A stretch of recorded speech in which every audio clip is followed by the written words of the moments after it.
What is it that makes biblical counseling biblical? There's so many different options. Biblical counseling is different than Christian counseling. It is different than therapy. It is different than psychology for one reason alone. The Bible is our focus at the beginning, throughout, and at the end of counseling. Friends, as believers, the only authoritative voice that we have in each other's lives is God's Word. If the church body is to be counseling one another, how can we be equipped to actually help? How can we be equipped beyond our experiences to help someone in need of change? How are we helped and changed? Well, it all happens through the Scriptures.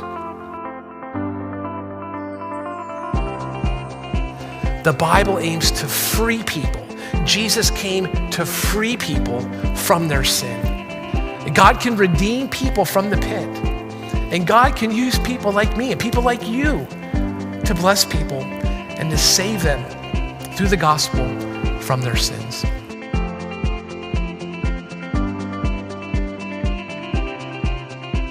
A woman suffering from bleeding for 12 years had endured much under many doctors. She had spent everything she had and was not helped at all. On the contrary, she became worse. Having heard about Jesus, she came behind him in a crowd and touched his robe, for she said, "If I can just touch his robes, I will be made well." Instantly, her flow of blood ceased, and she sensed in her body that she was cured of her affliction.